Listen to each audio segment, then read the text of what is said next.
Hi friends, welcome to పెండమ్స్ kitchen. పెండమ్స్ కిచెన్లో ఈరోజు వీడియోలో ఇంట్లో కూరగాయలు లేనప్పుడు అప్పటికప్పుడు ప్రిపేర్ చేసుకునే ఒక టేస్టీ పచ్చడి రెసిపీని చూపించబోతున్నాను. ఈ పచ్చడిని ప్రిపేర్ చేసుకోవడం చాలా సింపుల్. 10 నిమిషాల్లో ప్రిపేర్ చేసేసుకొని ఇలా వేడివేడి అన్నంలో వేసుకొని కొద్దిగా నెయ్యి వేసుకొని తిన్నారంటే చాలా టేస్టీగా ఉంటుంది. ఈ పచ్చడిని ఇంట్లో కూరగాయలు లేనప్పుడు కానీ, లేదంటే నోటికి పుల్లగా కారంగా తినాలనిపించినప్పుడు, లేదంటే టైం లేనప్పుడు కానీ ఇలా ఒకసారి ప్రిపేర్ చేసుకొని చూడండి. మీ ఇంట్లో అందరు కూడా చాలా ఎంజాయ్ చేస్తూ తింటారు. సో ఇక లేట్ చేయకుండా ఈ సింపుల్, క్విక్ అండ్ టేస్టీ పచ్చడిని ఎలా ప్రిపేర్ చేసుకోవాలో ఈ వీడియోలోకి వెళ్ళి చూసేయండి. ఈ పచ్చడిని ప్రిపేర్ చేసుకోవడానికి ఇలా ఒక గిన్నెని తీసుకొని అందులోకి 2 పెద్ద నిమ్మకాయ సైజులున్న చింతపండుని తీసుకొని ఈ చింతపండుని ఒకసారి నీళ్ళతో శుభ్రంగా కడగండి. సో ఇలా శుభ్రంగా కడిగిన తర్వాత ఇప్పుడు ఇందులోకి ఒక అరకప్పు వరకు బాగా వేడిగా ఉన్న నీళ్ళని వేసుకోండి. ఇలా బాగా వేడిగా ఉన్న నీళ్ళని వేసుకొని చింతపండుని నానబెట్టుకోవడం వలన మనకి ఈ పచ్చడి అనేది వారం రోజుల పాటు నిల్వ ఉంటుంది అనమాట. సో ఇలా వేడి నీళ్ళని వేసుకొని చింతపండుని ఒక్క 10 నిమిషాల పాటు నానబెట్టుకోండి. ఈ చింతపండు అనేది నానుతూ ఉంటుంది. ఈలోపు స్టవ్ ఆన్ చేసి ఇలా ఒక ప్యాన్ పెట్టుకొని అందులోకి 1 టేబుల్ స్పూన్ నూనెను వేసుకొని వేడి చేసుకోండి. నూనె వేడయిన తర్వాత ఇందులోకి 1 టీ స్పూన్ పచ్చిశనగపప్పు అండ్ అలానే 2 టీ స్పూన్ల మినపప్పుని వేసుకొని ఈ పచ్చిశనగపప్పుని అండ్ మినపప్పుని లో ఫ్లేమ్లోనే కొద్దిగా లైట్గా ఫ్రై చేసుకోవాలి. ఇవి ఇలా కొద్దిగా లైట్గా ఫ్రై అయిన తర్వాత ఇందులోకి 1 టేబుల్ స్పూన్ ధనియాలు వేసుకోండి అండ్ అలానే 1 టీ స్పూన్ జీలకర్రను కూడా వేసుకొని వీటిని కూడా కొద్దిగా లైట్గా ఫ్రై చేసుకోవాలి. ఇవన్నీ కూడా ఇలా కొద్దిగా చక్కగా ఫ్రై అయిన తర్వాత ఇందులోకి ఒక 15 నుంచి 20 వరకు ఎండుమిర్చిని తీసుకొని వాటిని ఈ విధంగా 2-3 సగాలుగా తుంచుకొని వేసుకోండి. ఇలా ఎండుమిర్చిని సగాలుగా తుంచుకొని వేసుకోవడం వలన ఈ ఎండుమిర్చి లోపల ఉన్న గింజలు కూడా చక్కగా వేగుతాయి అన్నమాట. అప్పుడు మనకి పచ్చడి టేస్ట్ అనేది చాలా బాగుంటుంది.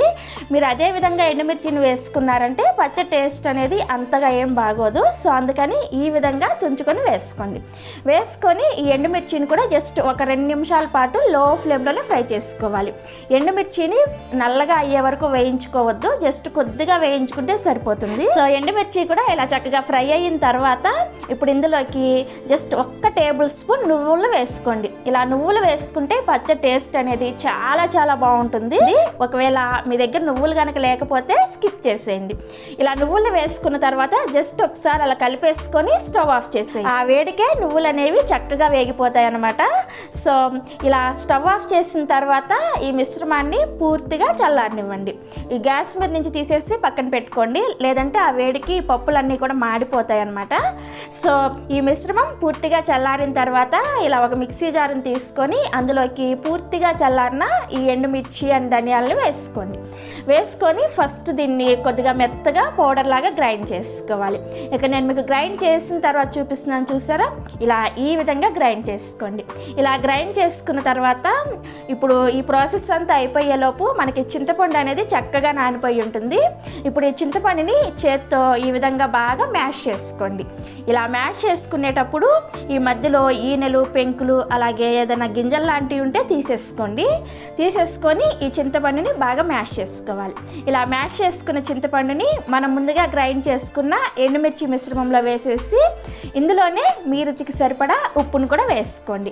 ఇలా ఉప్పును వేసుకున్న తర్వాత ఈ ఉప్పు అనేది మనం గ్రైండ్ చేసుకునేటప్పుడు మూతకి అంటుకుపోకుండా ఉండడం కోసం ఇలా స్పూన్తో ఒకసారి కలుపుకున్న తర్వాత దీని మీద మూత పెట్టేసి ఈ పచ్చడిని బాగా మెత్తగా గ్రైండ్ చేసుకోవాలి.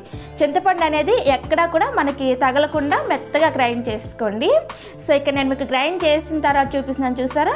ఇలా మెత్తగా గ్రైండ్ చేసేసుకోండి. అండ్ అలానే ఈ పచ్చడిని గ్రైండ్ చేసుకునేటప్పుడు ఎక్స్ట్రాగా వాటర్ని ఏమి యాడ్ చేసుకోవద్దు. మనం చింతపండు నానబెట్టుకున్న నీళ్ళు ఉన్నాయి కదా, అవే కరెక్ట్గా సరిపోతాయి అన్నమాట. ఇలా గ్రైండ్ చేసుకున్న పచ్చడిని మీరు కావాలంటే ఇదే విధంగా కూడా సర్వ్ చేసుకోవచ్చు. కానీ దీనికి కొంచెం తాలింపు పెట్టుకొని సర్వ్ చేసుకున్నారంటే ఈ పచ్చడి అనేది వారం రోజుల పాటు నిల్వ ఉంటుంది అనమాట. సో అందుకోసం ఈ పచ్చడికి తాలింపు పెట్టుకోవడం కోసం స్టవ్ ఆన్ చేసి ఇందాక మనం ఎండుమిర్చి ధనియాలు వేయించుకున్న ప్యాన్నే పెట్టుకొని ఇందులోకి ఒక 2 టేబుల్ స్పూన్ల నూనెను వేసుకొని వేడి చేసుకోండి. నూనె వేడయిన తర్వాత ఇందులోకి 1 టీ స్పూన్ ఆవాలు అండ్ 1 టీ స్పూన్ పచ్చిశనగపప్పు అండ్ 1 టీ స్పూన్ మినపప్పుని వేసుకొని వీటిని లో ఫ్లేమ్లోనే చక్కగా ఫ్రై చేసుకోవాలి. ఇందులోనే 1 టీ స్పూన్ జీలకర్రను కూడా వేసుకొని ఫ్రై చేసుకోండి. సో ఈ పప్పులన్నీ కూడా కొద్దిగా లైట్గా ఫ్రై అయిన తర్వాత ఇందులోకి పైన పొట్టు తీసిన వెల్లుల్లి రెబ్బల్ని ఒక 4-5 తీసుకొని ఇలా కొద్దిగా దంచుకొని వేసుకోవాలి. వీటిని వెల్లుల్లి రెబ్బల్ని అదే విధంగా వేసుకోకుండా కొద్దిగా ఇలా దంచుకొని వేసుకున్నారంటే ఫ్లేవర్ చాలా చాలా బాగుంటుంది. ఈ వెల్లుల్లి రెబ్బల్ని కూడా వేసుకొని కొద్దిగా లైట్గా ఫ్రై చేసుకోవాలి. సో వెల్లుల్లి కూడా మనకి చక్కగా ఫ్రై అయిన తర్వాత ఇందులోకి ఒక 2 ఎండుమిర్చిని ఇలా సగానికి తుంచుకొని వేసుకొని ఫ్రై చేసుకోండి. అండ్ అలానే ఒక రెమ్మ కరివేపాకును కూడా వేసుకొని ఈ కరివేపాకు క్రిస్పీగా అయ్యేంత వరకు వేయించుకోవాలి. సో మనకి ఇలా తాలింపు మొత్తం ఫ్రై అయిన తర్వాత ఇప్పుడు స్టవ్ ఆఫ్ చేసేసి ఇందులోకి జస్ట్ ఒక్క చిటికెడంతా పసుపును వేసుకొని కలిపేసుకోండి. స్టవ్ ఆఫ్ చేసిన తర్వాతే మనం ఇలా పసుపును వేసుకొని కలుపుకోవాలి. సో ఇలా ఫ్రై చేసుకున్న తాలింపుని తీసుకొచ్చి మనం ముందుగా గ్రైండ్ చేసుకున్న పచ్చళ్ళ వేసుకొని కలుపుకున్నారంటే మనకి ఎమ్మీగా టేస్టీగా ఉండే పచ్చడి రెడీ అయిపోయింది. ఈ పచ్చడిని ఇదే విధంగా సర్వ్ చేసుకుంటే వారం రోజుల పాటు ఫ్రెష్గా ఉంటుంది. లేదు మీరు అప్పటికప్పుడు తినాలనుకుంటే ఇలా ఒక మీడియం సైజ్ ఉల్లిపాయని చిన్న చిన్న ముక్కలుగా కట్ చేసుకొని ఆ ఉల్లిపాయ ముక్కల్ని ఈ పచ్చళ్ళలో వేసుకొని కలిపేసుకొని తిన్నారంటే మనకి ఈ ఉల్లిపాయ ముక్కలు అన్నంలో తినేటప్పుడు అక్కడక్కడ తగులుతూ పంటి కింద చాలా చాలా రుచిగా అనిపిస్తాయి. సో చూసారు కదా, కూరగాయలు లేకుండా మనం పచ్చడిని ఎలా ప్రిపేర్ చేసుకోవచ్చో. ఎప్పుడైనా మీకు టైం లేనప్పుడు కానీ లేదంటే ఏం చేయాలో తోచినప్పుడు కానీ ఇలా పచ్చడిని ప్రిపేర్ చేసుకొని చూడండి, చాలా చాలా టేస్టీగా ఉంటుంది. చూస్తుంటేనే నోరు ఊరిపోతుంది కదా. సో ఇంకెందుకు ఆలస్యం, మీరు కూడా తప్పకుండా ట్రై చేయండి. ట్రై చేసిన తర్వాత టేస్ట్ ఎలా అనిపించిందో కింద కామెంట్ సెక్షన్లో నాతో షేర్ చేసుకోండి. అలాగే ఈ వీడియో కనుక మీకు నచ్చినట్లయితే ఒక లైక్ చేసి మీ ఫ్రెండ్స్కి అండ్ రిలేటివ్స్కి కూడా షేర్ చేయండి. మరిన్ని యమ్మీ అండ్ టేస్టీ రెసిపీస్ కోసం పెండెమ్స్ కిచెన్ సబ్స్క్రైబ్ చేసుకోండి అండ్ పక్కనే ఉన్న గంటను కూడా నొక్కండి. Thanks for watching.